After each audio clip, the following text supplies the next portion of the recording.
dirty to me.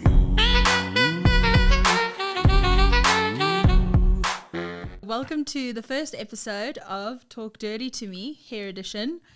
We're very excited to be here. Yeah. It's our very first podcast ever. Yeah. I don't think we've ever done something this out there. No, and like it was scary. We've been wanting to do this for a very long time. 3 years, I think maybe 3 years, right? Literally. And it is a very scary thing because it takes a lot of bravery putting something into the universe because you don't know how it's going to be received. But I'm excited. And I think also from the start we said, let's be authentically ourselves, you know, let them see us for who we are. Exactly. But it's also quite scary because you expose yourself in a way that you don't usually do, although we do it behind the chair. But still, this is a little bit different talking about yourself. No, exactly. So the podcast is called Talk Dirty to Me, Hair Edition. So it is exactly what the name says. It's a podcast about all things hair. We're going to spill all the tea and all the gossip. Hairdressers love gossip. I think we need to know from our fellow hairstylists, even clients, you know, spill those beans. We need to know all this stuff. Exactly. So Tash, tell me, why did you decide to do this? Sure. I had a friend that kept on convincing me to do it. No, I'm joking. Guilty. I think at the end of the day, I've been in this industry for so long. I mean, it's going to 20 years. Coming from a point being behind the chair for about 10, working for a big distribution company now where I'm still in the hair industry and working every single day with fellow stylists, fellow hairdressers, people that inspire me every single day. And, you know, you get to a time where you're like, okay, I'm a stylist, I work behind the chair. Now I'm in the privileged part of being an educator, educating, mentoring. And it's almost like, what's next? What would be the next step? Yes. And I think initially about 3 years ago, I had a conversation with a friend of mine. And we said, let's do a talk with Tash. And I think it was so daunting for me, like especially doing it as a solo thing, if I can say that. Yeah. And I was scared, like, okay, now what do I do? Tips about Tash, tips like, how do I actually roll this thing out? Yeah. And I think we had a conversation, about 3 years ago? Yeah. And it's like we both had the exact same idea. Literally The same idea. Yeah, it's the craziest thing. So, I mean, my idea sparked from like all the gossip and all the tea that gets spilled in the salon. And Sean, my colleague, and I, we were like, geez, we should just put a camera in the salon because I wish I could just share these conversations with the world, because sometimes it's absolute magic and it's comedy gold as well. Listen. So that's where like my idea came from. So when you approached me and you were like, listen, do you want to do a podcast? I was like, yes, I want to do a podcast, of course. Exactly. Yeah. I think the big thing is as a stylist, we always say, geez, we can write a book about the things that goes on in the salon, right? Yes. So from my perspective, I can write a book about what's being said in different salons, not necessarily my clients, but what I actually see going to different salons. So I think, like I said, I was so glad that we both had this idea. And like I had things that I've written down, you had things that you written down.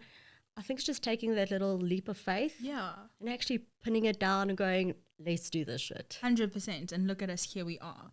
So you touched a bit on your history, right? So I think it'll be cool for us to introduce ourselves. So tell me, who is Natassja Newman? How did you get into the industry?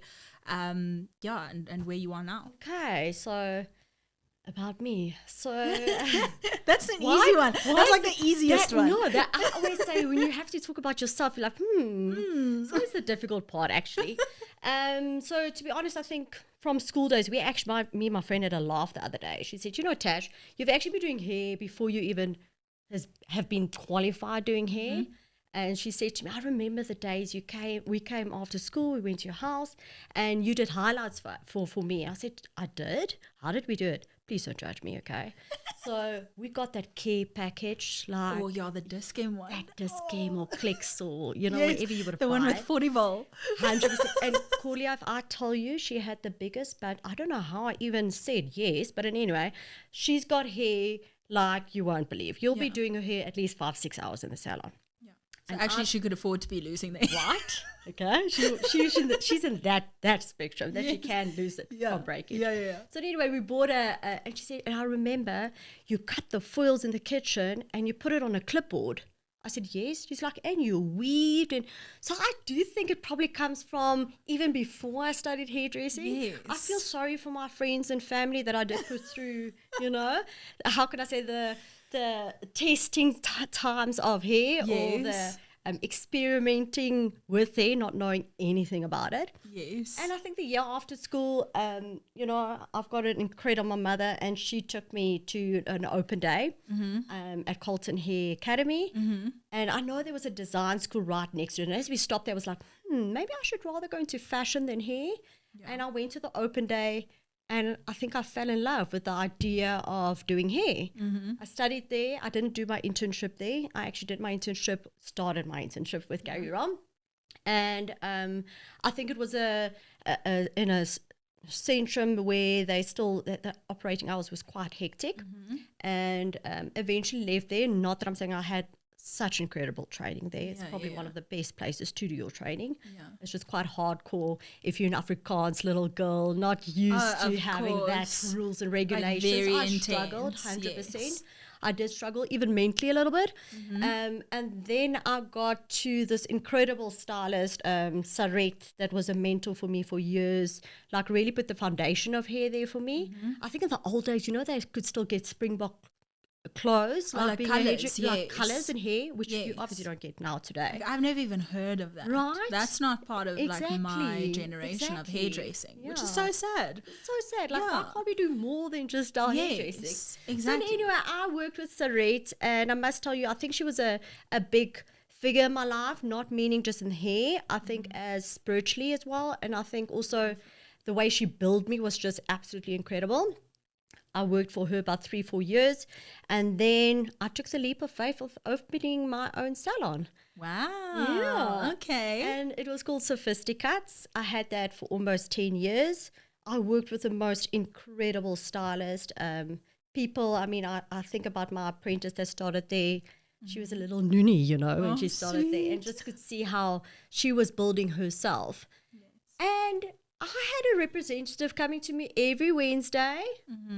I didn't order anything from her, but she was so present, every Wednesday she would come there, go, hi, I'm Anne, sorry, I'm dropping your name. Hi, I'm Anne from Twin Care. Would you like to do an order? I work for this brand. And that makes you feel so supported, 100%, right? And even though I shut it down month after month after month, eventually I was like, people buy from people. Can I tell you that? 100%, 100%. So eventually I was like, okay, let me just try. I feel so bad. This woman's here every single month. Let me just give it a go. Yeah. So we formed a relationship, and actually a really good one. Yeah. And then they had an educator where I'm working now, Holly, bless her soul. And she wasn't a hairdresser. So she always reached out to hairdressers that has got the personality and asked, would I be interested in doing some seminars or trainings for them? And I said to her, listen, I work behind the chair. I've never done anything like this. Don't ask me.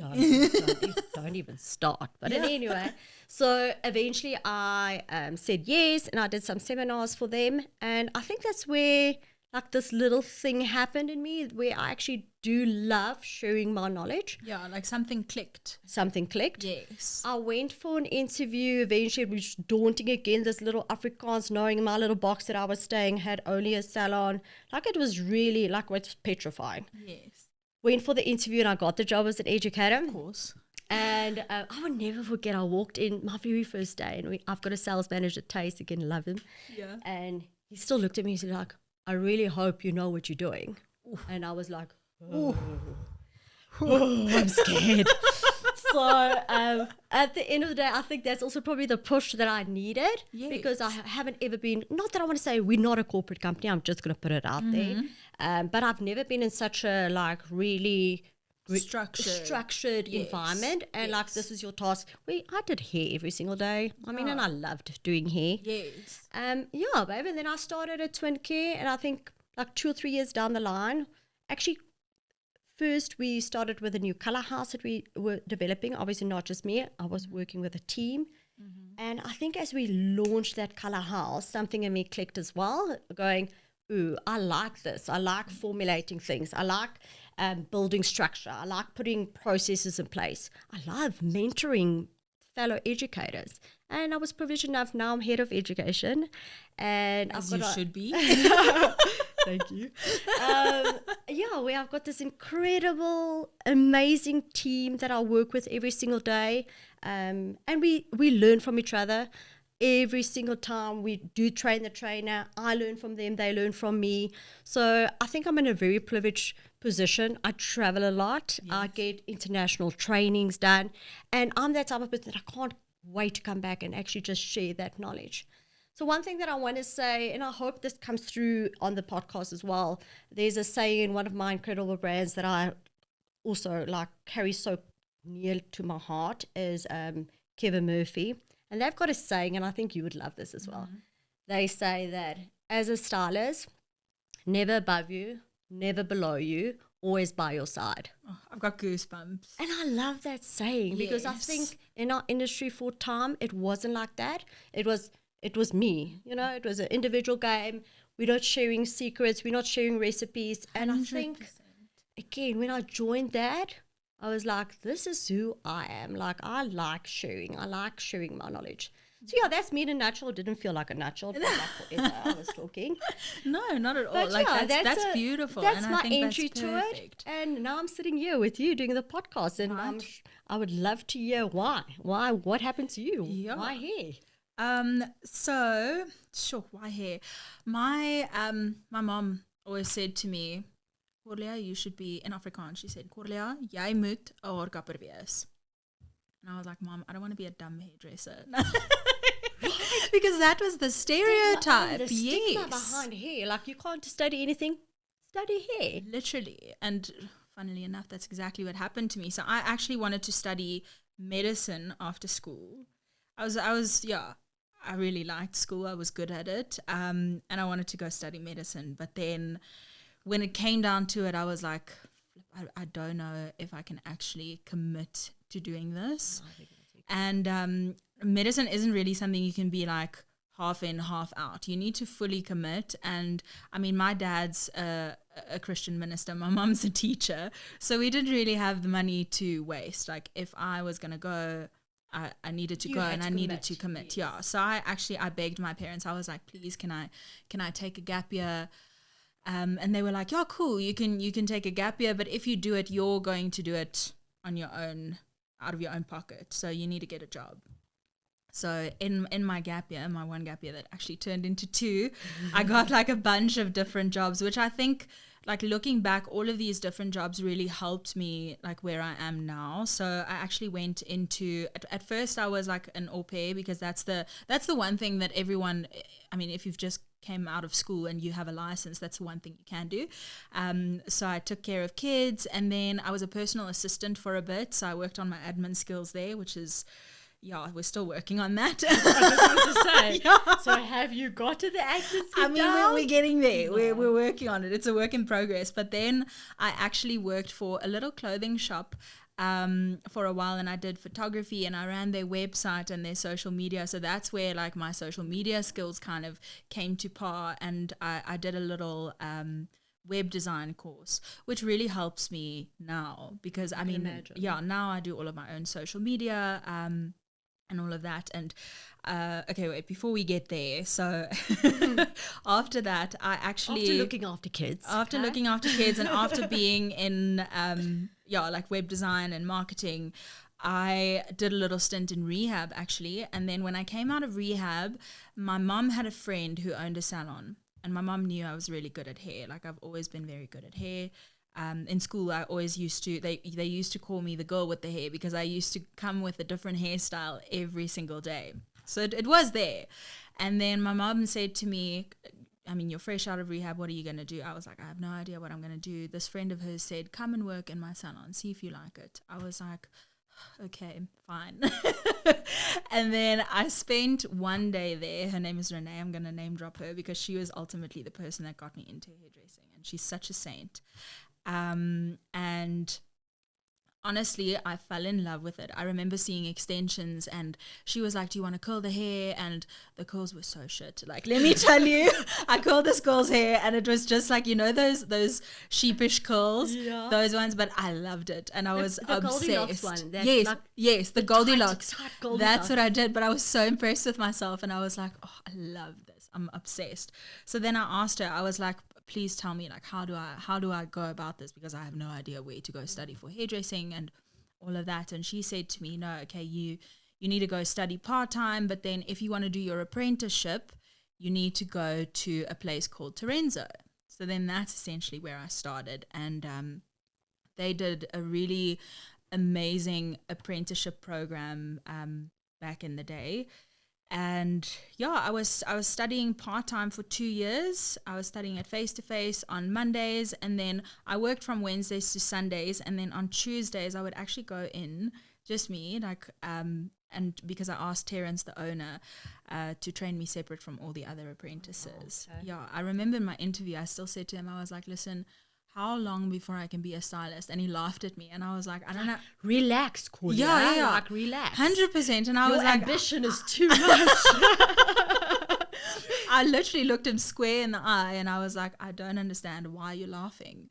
I'm being serious. And he said to me, well, if you're very serious, show me. So I used to go in on my off days, and my 2-year part-time course took me 2 years to obviously qualify and get my qualification. But he put me on the floor after a year and 3 months. And he was like, cool, you're a stylist now. I was like, okay. Wow. So I really worked my way up very fast. And Torenzo is where I started.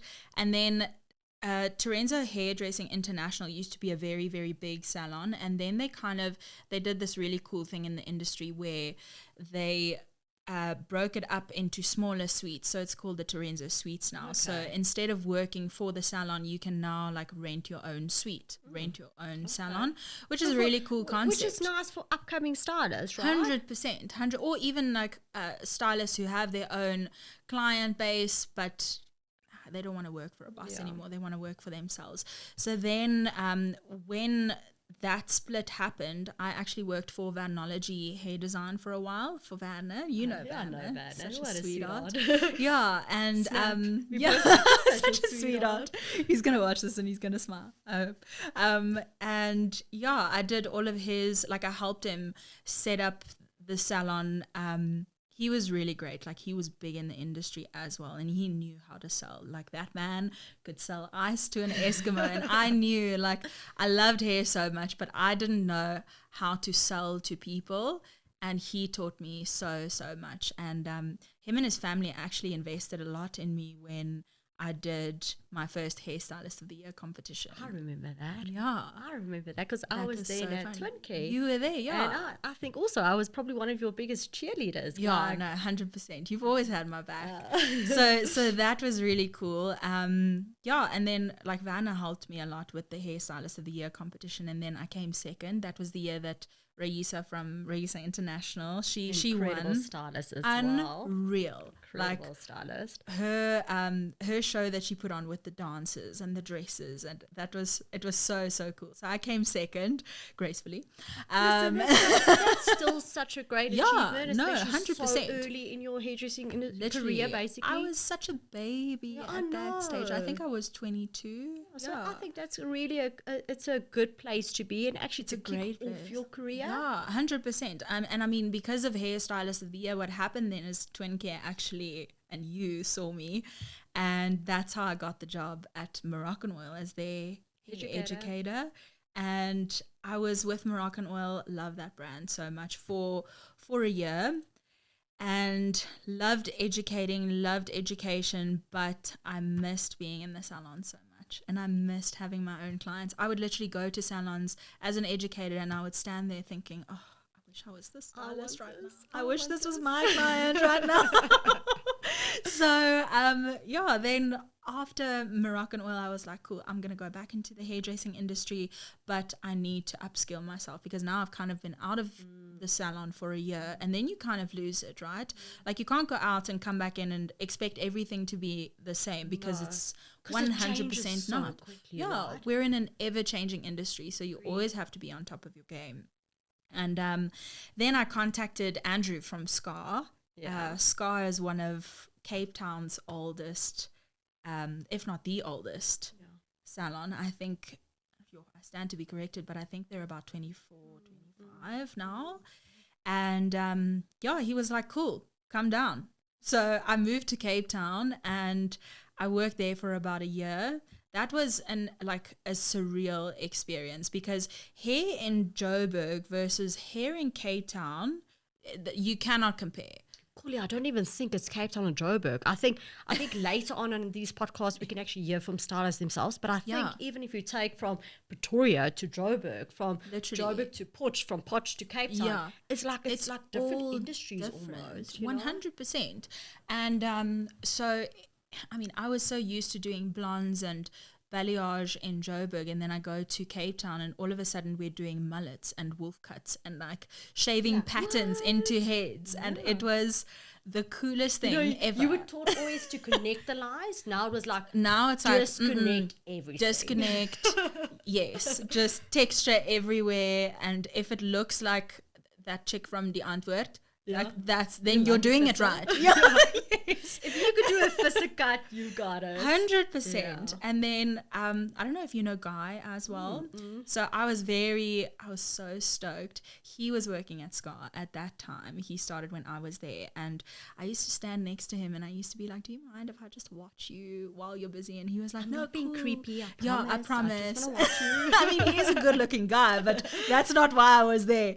And he's so passionate about education, and he would say to me, no, like if you want to bring in a model, like I'll teach you. And he didn't charge me a cent. See, like nothing. That's what this industry needs, 100%. Uplifting each other. 100%. And looking back, I'm like, geez, I should have paid that man so much because of the knowledge that he gave me. So he actually taught me how to do like a micro fringe and how to do curtain bangs. I still cut bangs the same way Guy taught me, like back when I was working at SCAR. Right? If you do, especially in our industry, if you find a way of doing something that is asymmetrical, working to the shape of the head, and you know exactly what the end result's going to be doing that, why change it, like you say? Literally, why fix it if it ain't broke? 100%. But we tend to do that, We tend to overthink. Like me and my colleague that works with me now, Shani, we always like overthink toners and overthink this, and it's so unnecessary. Like sometimes you just have to go back to the basics. Okay, but anyway, to get back to it, so I learned so much in Cape Town, and Andrew is also like, he also changed my life. So he's got a consulting company called Running with Scissors, and after I left Cape Town, I just could not see myself working for another boss again. I was like, I'm so sick of this. I don't want to make money for other people. I want to call the shots. And I have a weird personality. Like, if someone tells me to do something, I don't want to do it. You're weird. What? First time I mean, all hairstylists are weird. We're not special, actually. There's so many of us that are exactly the same. But I came back to Joburg and I was like, okay, I'm going to do this. I'm going to open up my own salon. And I did that, and 3 years down the line now, and I'm absolutely loving it. Like growing and glowing, loving life, like living my absolute best life. That is the best place to be. Well done. It's literally, thank you. And I didn't want to become what I kind of resented in the industry, because hairstylists, as a commission-based hairstylist, you earn about 40% of what you're bringing into the salon, which is, 100%. I mean, I get it, because there's salon running costs and all of that. But overheads and everything that you have to pay. No, 100%. I would know. I know now. But what I actually wanted to do is I wanted to create a platform for young stylists specifically who wanted to work for themselves and who had the drive to work for themselves. Not everyone has it. I mean, some people need that structure, and that's also okay. I wanted to create that platform where they could work for themselves from within my salon, from within my business, and I would be there to support and to help.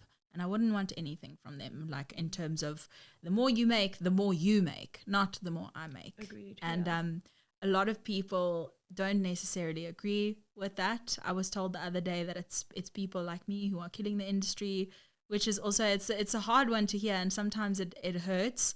And I think also going ahead, I think that's a topic you can touch as well. Yeah, it's like how rent the a chair industry and feels, about the Yes. rent a chair or working on a commission base. yeah, Because I think the industry has changed, especially, I hate saying this, but especially after COVID.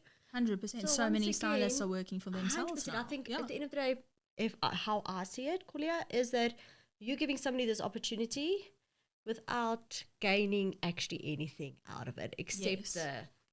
what you're giving back. Yes, no, if I can say 100%. that, you know? So, like, after I left, and I knew I was going to bring spirituality in this, but after Why? I mean, left, you won't say that looking at you, okay. So after I left Cape Town, I went on this, like, I started on this spiritual journey, and one of my favorite spiritual teachers, he's passed away now, but his name is Ram Dass. And this is the best way to explain this, right? He used to do these recordings of his spiritual teachings, and his dad one day said to him, well, how much are you charging for the recordings? And I think, let's say he was charging $5. And his dad said, oh, okay, well, $5, that's not a lot. And he said, well, yeah, I mean, it covers our costs, and That's like about it, yeah. that's about enough. And his dad said to him, well, would a lot less people buy it if you charge $10? And he said, well, no, but that's not really the point. And he was trying to think how to explain to his dad, and he said to his dad, oh, well, you're a lawyer. Remember that trial that you did for Uncle Henry? And he said, yes, well, I worked very hard on that trial. And he said, well, you won the trial, didn't you? And he said, yes, of course, we won. And he said, well, you must have charged Uncle Henry a hell of a fee. And he said, no, of course I didn't. That because it's Uncle Henry. You see. And that's like... What a nice lesson. Right? What And a nice lesson. I was like, if you can treat people the way you would treat your family, the way you would treat... strangers. Literally, I mean, Anybody. just treat anyone with love and with compassion, and like want to see other people doing well, Succeeding, like without really. wanting anything from them. And I don't think that there's a lot of that in any industry. Yeah. So I wanted to be one of the first. Like, I don't want anything from my stylist. I just want them to Maybe succeed. on that, because again, it's like I said to you, I think the industry is an ever evolving industry. Yeah. And not that I'm saying like, listen, yeah, everybody needs to be like us, but I think it's so important to have people that actually showcase that you still win, even if you give so much about yourself to other people, or not gaining anything when you give a lot. Yes. You actually gain so much, like you say, spiritually, in your heart, and how you feel as a human being. And I mean, I still have food on my table. Like, I still cover my costs. And I think the one thing that I would like to do in the industry is tell people that it's okay to differ in opinion, because I think it's probably one of the most important things. Yeah, I think, like with anything, with religion, with politics, like it should be okay to agree to disagree, and that's fine. You see something one way, I see it another way, and but we can still love each other. Let's adjust each other's crowns and go, I'm still your biggest cheerleader. 100%. I might not relate to exactly what you're doing. Yeah. I am your cheerleader. Yeah. Although I do it completely different. Yeah, exactly. 100%. Because I'm sure you did it different in your salon. So tell me a bit about tell us a bit about how your salon was structured, and how did you experience being a hair salon owner? I think initially when I opened shop, many moons ago, the small little first sophisticates, it was actually just me and my rock star hairstylist, Jana Skuman. If you listen to this, I love you. Anyway, so it was just me and Jana, and I had 2 operators that were working for us at that stage. And eventually I had a girlfriend. She actually had she worked in the beauty salon in the same building that I was renting from. And she eventually joined as the beauty therapist, a little space at the back. And Corlia, I think I was one of those stylists, and I'm going to be honest with you. I mean, my clients can agree with this. Like, I would have 3 to 4 clients in my chair at once. Like, I would walk home and have done 9 to 13 clients a day. That gives me such anxiety. Right? Like, that's not the type of Like, stylist work I like am. I'm like, this. brew one at a time. If there's 2, I'm stressed. But that's in any way, I think, to really do a good service, that's probably how it should be. But in any way, we were just getting so full and so busy that it was time, like we were ripping from the seams. Like, okay, I need a bigger space. That's fantastic. And I was in the fortunate position, the beauty therapist that was there gave us this incredible property where I had then 12 stations, in the salon. She had her own beauty side of things. We had nail techs. It was a huge premise. And then I probably had 4, 5 stylists, like 4 actual stylists that was with me always. And then like some that's, just come through the doors and just leave again.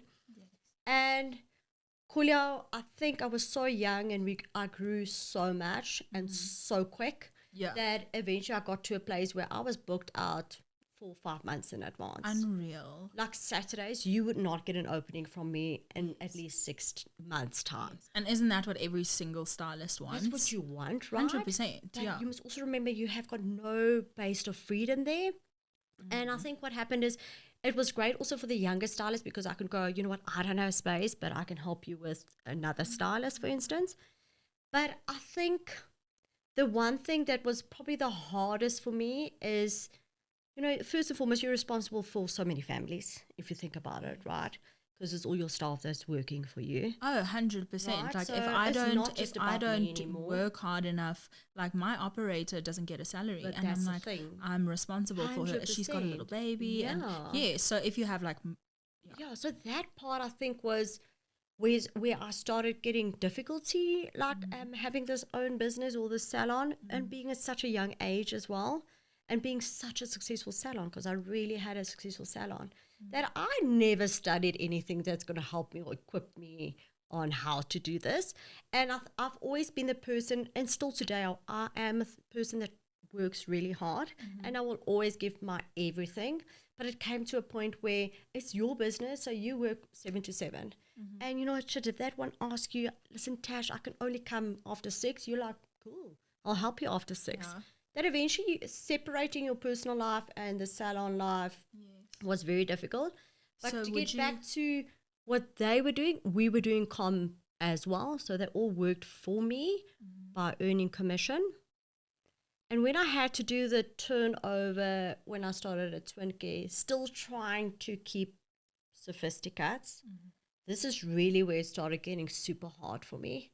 Because now you have the job, like the corporate job on the one side, and then the hair salon that needs to run it as feels well. like 2 different worlds, like the and one it world, is. It is 100%. It's like 2 different worlds. Yes. So not only did I struggle to balance that, but also now you've put all your staff over to Rent-A-Chair, which is exactly what you do as well. Where they can have their own financial freedom. Yeah. And I had all of them coming back to me and go, shit, Tash, like, really, I respect you. Like, how did you do it? Yeah. Like, this is hard work. Managing, getting your own stock, making sure you're paying the operators. Like, this is hard. But I think for me, one thing I really struggle with is not having control of things. And not having control of, can't be in 2 places at once, Yeah. So Like, don't you sometimes wish you could just grow another, like, you? Yes. Because I wish that all the time. Exactly. Because I know how I work. Yes, and like just do a replication. Boop, yes, just one more. Yeah, just one more. And the beauty therapist, Bianca, was also kind enough. All the girls went over to a Rent-A-Chair mission with her as well.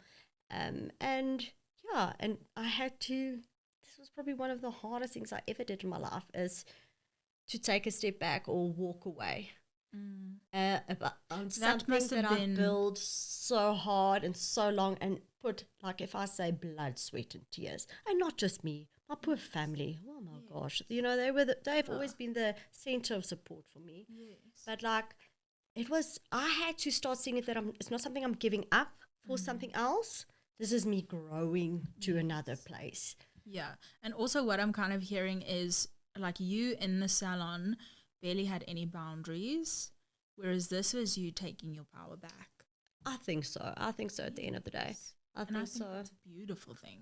But it was weird as well, like you now say, going back to a place where there is structure. And shit, now I've got bosses to listen to. Yeah.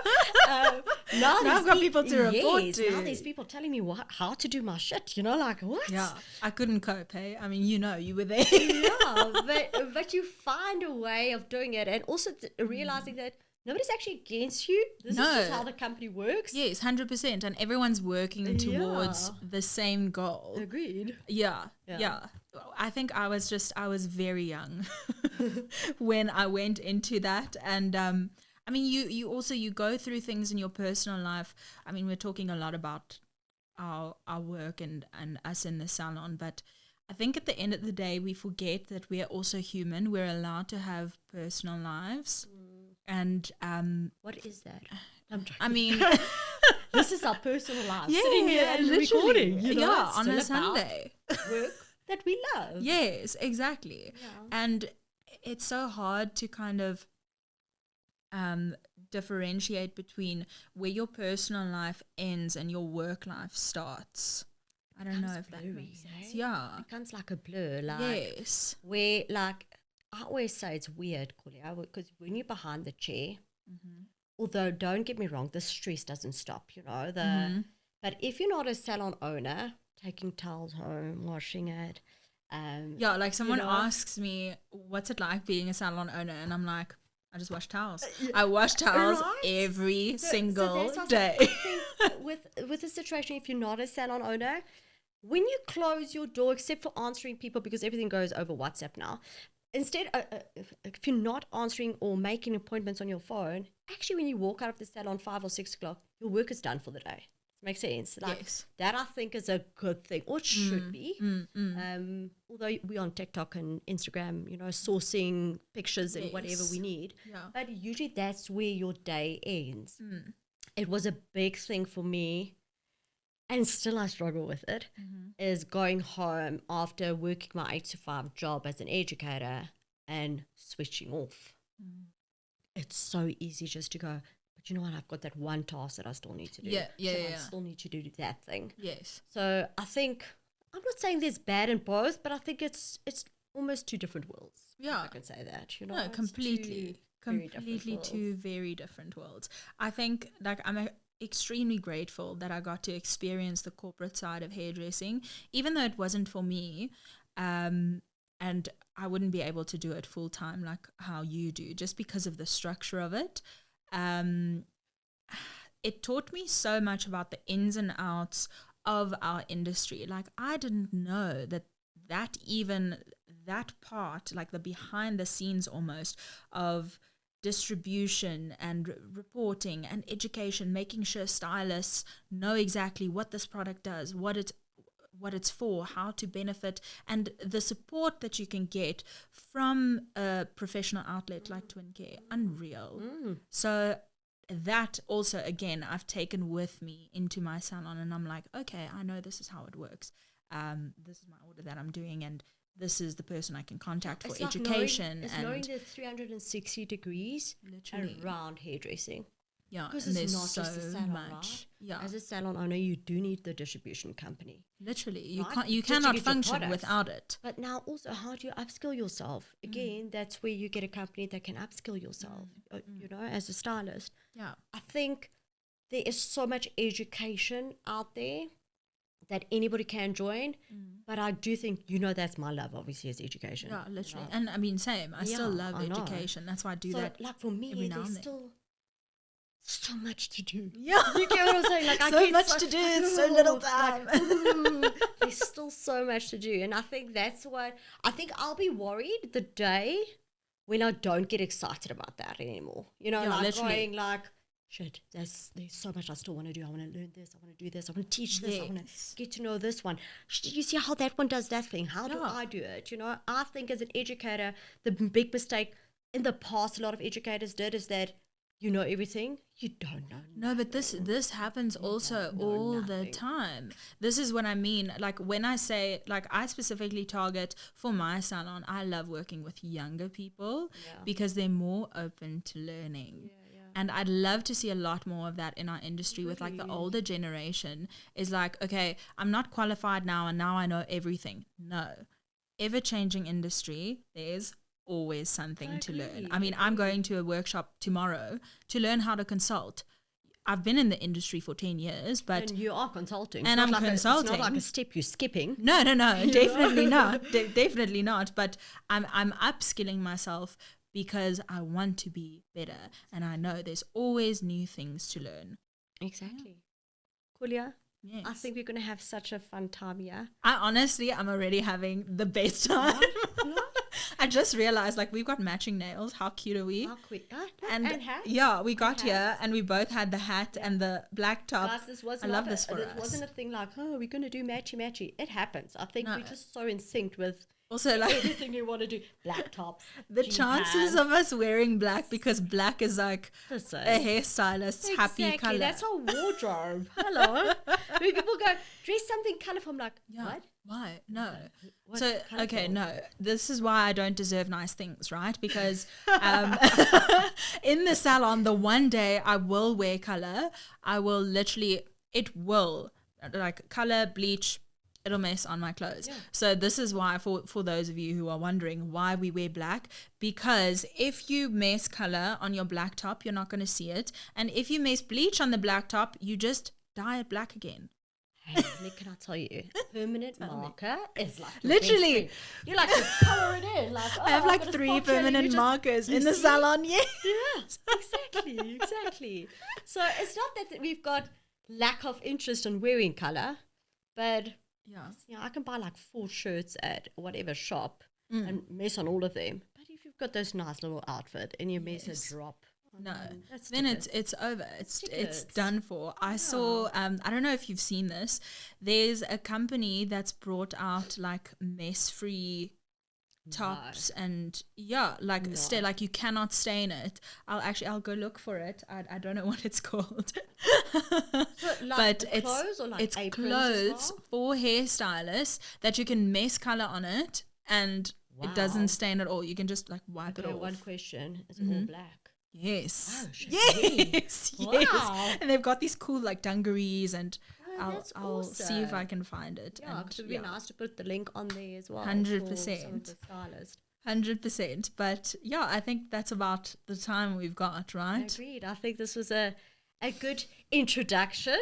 Very good introduction, like and at least spoke so much just about ourselves, but this is probably part of the podcast. It's part of it, and it's nice for people to know who we are, where we come from, where we want to go. We don't know yet, but listen, I think this is going to be a learning curve for us, for the people watching us as well. Is like, I think I personally think we're going to depend a lot on people that is watching us to know where we should steer this thing. 100%. Like we'd love to hear what people want to talk about. I think we can maybe have some topics there, but I think it's good to know that we need to touch them as well. We need to know what they want to talk about. Yeah, 100%. And then we're spilling the tea as well, but just So in our next episode, we'll be touching on horror stories in the salon, from behind the chair and from in the chair. This is probably going to be one of my favorite. Like, I've got horror stories. I don't know about you. I can tell you, but I'm not going to go into it now. I can tell you, I think that's why we always say hairdressers can write a book. Oh, 100%. You know, and we're going to. And it's not being about judging other people. It's just like sometimes you're like, did they just really say that? Or did they genuinely just ask Did this just happen? You know, like, and I think we're in such a good position when you've got somebody that works with you. Yes. That you could go, shit, did you just hear what she said? Yeah. You know, or did you see it, or what? Am I going crazy, or did this actually just happen? So I can't wait to do that part. To be honest, like, you know? Yeah, but it's going to be very good. But at least everyone now kind of knows who you are, who I am. And thank you so much for tuning in. If you've gotten this far, I'm super stoked if you watched the whole video. But stay tuned because we've got a lot happening. Yeah. Talk dirty to us.